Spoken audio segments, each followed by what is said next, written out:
आज भारत सिर्फ सुनता नहीं, एजेंडे तय करता है। आज भारत सिर्फ रिश्ते नहीं निभाता, रणनीति बनाता है। और यही भारत जब एशिया के दिल में खड़ा होता है ना, तो दुनिया नोटिस करती है। कुआलालंपुर में भारत ने एक बार फिर साफ कर दिया है कि भारत अब भागीदार नहीं, पावर प्लेयर है। नमस्कार, स्वागत है आपका जी न्यूज के डिजिटल प्लेटफॉर्म पर और मैं हूं आपके साथ कनिष्का मिश्रा। दरअसल आपको बता दें कि कुआलालंपुर की जमीन पर प्रधानमंत्री नरेंद्र मोदी और मलेशिया के प्रधानमंत्री अनवर इब्राहिम की मौजूदगी में भारत और मलेशिया के बीच 6 अहम समझौते पर हस्ताक्षर हो चुके हैं। ये सिर्फ कागजी समझौते नहीं हैं, बल्कि ये है भारत की आर्थिक ताकत, तकनीकी क्षमता और रणनीतिक सोच का ऐलान। आपको हम बता दें कि प्रधानमंत्री नरेंद्र मोदी की 2 दिवसीय मलेशिया यात्रा भारत और मलेशिया व्यापक रणनीति साझेदारी को एक नए स्तर पर ले जा सकती है।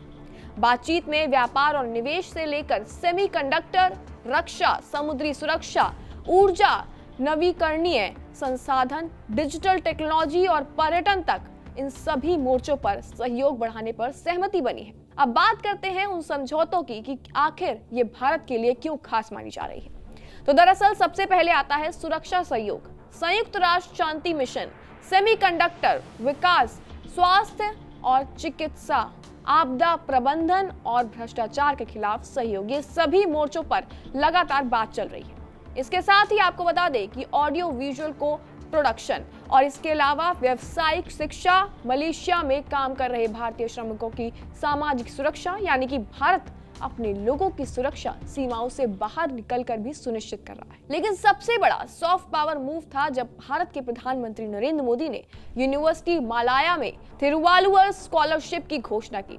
ये सिर्फ एक केंद्र नहीं, ये भारत की सभ्यता, संस्कृति और विचारधारा का विस्तार है। तमिल दर्शन से लेकर जन स्तरीय कनेक्शन तक भारत अपनी जड़ों के साथ आगे बढ़ रहा है। राजनीतिक मोर्चों पर भी बड़े फैसले लिए जा रहे हैं। मलेशिया में भारत का पहला वाणिज्य दूतावास खुलेगा। इससे न सिर्फ रिश्ते मजबूत होंगे, बल्कि भारतीय नागरिकों को तेज और बेहतर सेवाएं भी मिल पाएंगी।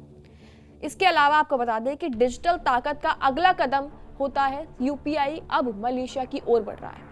एनपीसीआई इंटरनेशनल और पे नेट के बीच समझौता हो रहा है। पर्यटकों और छात्राओं और इसके अलावा कारोबारियों के लिए भी तेज, सस्ता और आसान डिजिटल भुगतान शुरू होगा।